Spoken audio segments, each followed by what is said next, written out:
the Ebola and the possibility of international contamination. First of all, let me introduce myself, partially. I am a biochemist and I have many years of experience in scientific research.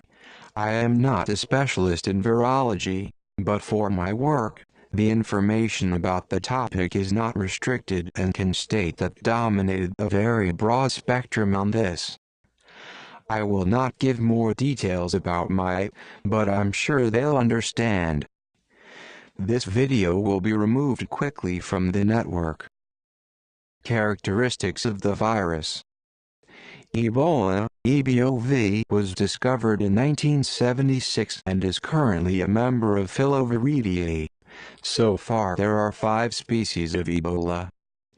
Ebola virus, or just Ebola virus Zaire, ZEBOV, was first discovered in 1976. B. Sudan, SEBOV. C. Ebola virus type forest, also known as the Ivory Coast Ebola virus. D. Ebola restin, REBOV, originally from the Philippines. Ebundugo Ebola virus, BEBOV, it is the last to be discovered, and this happened in 2008. In priori, these simple facts, without any statistical processing, show us that the virus has a high capacity for mutation. If my mother wanted of me a graphic image of Ebola, I say to her, it is a filamentous elongated body that can measure between 800 and 1000 nanometers. Although other processes can reach 1400 nanometers, you can also change its shape from a U to 6, rather take the form of donut he pleases. Achieve complete sanitation against this virus can be said to be beyond the reach of domestic conditions. That matter is not resolved with simple hand washing, proper toilets or protocol, or very special cleaning procedures. The reagents required for the desired aseptic, only found in research laboratories. To more information, visit the page that appears on the screen. But to describe the virus in a technical way is not going to help them understand the gravity of the problem that is occurring right now and the limitations that society to resolve it. If you seek specialized information, I mean the scientific literature, will most likely that you arrive by themselves at the same conclusion as me. For the first time, as a reality that is upon us, we can say that we are in real danger. It was announced by Hollywood. Disasters such as earthquakes, nuclear disasters, wars, stellar bodies approaching the land to destroy, solar explosions of great magnitude, among many others. Only the smallest of all those entities, dangerous, is as real and close to destruction. A virus like Ebola. Step to explain better the following. First point. Contagion capacity. The ability to spread the virus, it's not like the media says.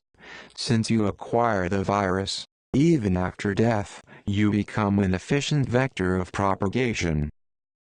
Exactly, not transmitted the virus by air, but that's not so real. Especially if someone sneezes on top of you, or over something you can touch, and for some reason you take your hands to your mouth or your eyes. Even the sweat is polluting. Not only blood, as I just read in a Spanish magazine. Second point, mortality. Current statistics gives us a terrible information. Between 85% and 90% of those infected death occurs. Besides, it's not just any death, it's a hemorrhagic death, i.e. hideous. All this is related to the virus, but we have not discussed yet and is perhaps, how is in the society in which we live, especially on the developed countries. Let's face it, we are many people. We're almost crowded into large cities. As if that were not enough, we ran into each other, we touched the same bar in the train, or the hose in the gas station, we cough indoors, We touch the same food in the markets. What else I can say? Yes, there's something else. Analyze it yourself. All the places where the virus has spread are rural areas, i.e., less human contact. What happens if the virus go to a large city? Let's say, like Paris. A single carrier, take a train in Paris and it moves by a few minutes between the Gare de Lyon and La Porte de la Chapelle. Whether or not, would take at least 2 trains. To establish a credible statistic might say, according to my experience, which may have been close to 100 people during his trip. Surely, he or she is subject to some place where several hundred more people will touch that day too. We should clarify that I'm being very generous with these figures. Let's say 2 people were contaminated only that first day, but they don't know it, while our first vector begins with the first symptoms. The effective French alarm "begin now" is deleted immediately. The vector begin to investigate the infected subject with all possible security measures. However, the other 2 vectors continue with their life for a couple of days. In that time they have contaminated other 4 people and still they not feel the symptoms, like to run to a hospital. Let us pause here and we use a simple mathematical resource for see how past the propagation. Day 1, 1 infected person. Day 2, 2 infected individuals. Day 3, 4 infected individuals. Day 4, 2 plus 4 by 2 equals 12 infected individuals.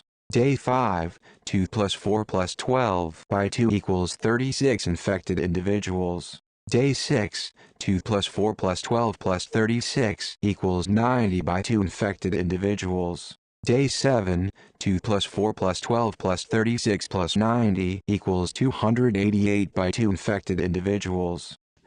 The next day, the day 8, the 2 persons of the second day, go to the doctor and he get out of circulation at then. Day 8, 4 plus 12 plus 36 plus 90 plus 288 equals 520 by 2 infected individuals. And we could go. We have not taken account of contact with family, friends and coworkers. Only we have focused on the case of contacts between strangers. Of course, some of these individuals travel to other regions, not knowing they are infected. Over the next 2 days will appear outbreaks in cities like Berlin, Rome and Madrid. Borders and then be closed, but at the moment, the virus had used several airplane tickets. On Asia cities, with high population, the disaster will be even greater. Governments do not have the capacity to control the situation. The army, the last resort of social control, is infected too. Just we wait a couple of months to see this. By my calculations, over a third of the world population would die within 6 months. As I write this, I don't feel good. I worry about the irresponsibility of governments. I worry that we are so arrogant to believe us that we could control it. I worry that continue having commercial flights to Africa, the region where the problem lies. I worry that we bring to our compatriots infected in a wonderful act of human solidarity, regardless of the consequences for the rest. One more thing. Children and elderly infected will have many chance. What do you think?